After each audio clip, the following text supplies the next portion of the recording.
Tirupati SV university క్యాంపస్లో మరోసారి చిరుత కలకలం రేపింది. ప్రకాష్ నగర్ క్వార్టర్స్ వద్ద చిరుత కనిపించింది. స్థానికులు విద్యార్థులు కేకలు వేయడంతో చిరుత అడవిలోకి వెళ్లిపోయింది. చిరుతలను పట్టుకునేందుకు అటవీ శాఖ అధికారులు 4 బోన్లు ఏర్పాటు చేశారు. విద్యార్థులు అప్రమత్తంగా ఉండాలని సూచించారు.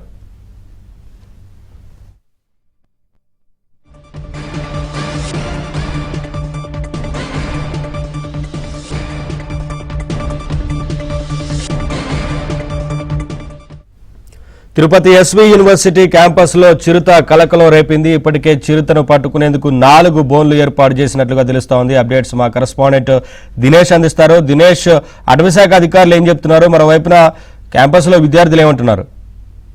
నవీన్, మొత్తం మీద తిరుపతిలో చిరుతల సంబంధించిన భయం వెంటాడుతోంది. అంటే ఒక రకంగా చెప్పాలంటే చాలా చోట్ల ఈ వీధి కుక్కలు బెడద ఎక్కువగా ఉంది అనే విషయం తెలిసిందే. అయితే శేషాచలం అడవుల్లో సుమారుగా 45కు పైగా చిరుతపులు ఉన్నట్టుగా ఒక అంచనా ఉంది. అది రోజు రోజుకి దాని సంతతి పెరుగుతూ పోతా ఉంది.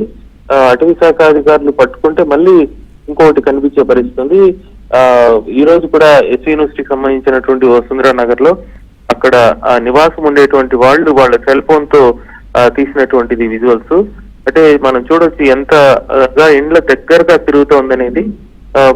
శేషాచలం అడవుల నుంచి జింకలు కావచ్చు, అలాగే వీధి కుక్కలు కావచ్చు, ఇతర వన్యప్రాణులన్నీ కూడా ఆ ప్రాంతంలో ఉండడంతో అక్కడికి వాటిని పట్టుకోవడానికి ఈ యొక్క చిరుతలు వస్తున్నాయి. దాంతో ఉండేటువంటి నివాసులు చాలా భయాందోళనకు గురవుతున్నారు. మరోవైపు విద్యార్థులు కూడా, అంటే వేదిక యూనివర్సిటీ కావచ్చు, ఎస్వి యూనివర్సిటీ, వెటనరీ యూనివర్సిటీ, అలాగే అన్ని యూనివర్సిటీలు సుమారుగా 6-7 యూనివర్సిటీలు పక్కపక్కనే ఉన్న నేపథ్యంలో సంస్కృతి యూనివర్సిటీ ఇవన్నీ కూడా, మరోవైపు సిమ్స్ కు సంబంధించినటువంటి యూనివర్సిటీ కూడా ఉంది.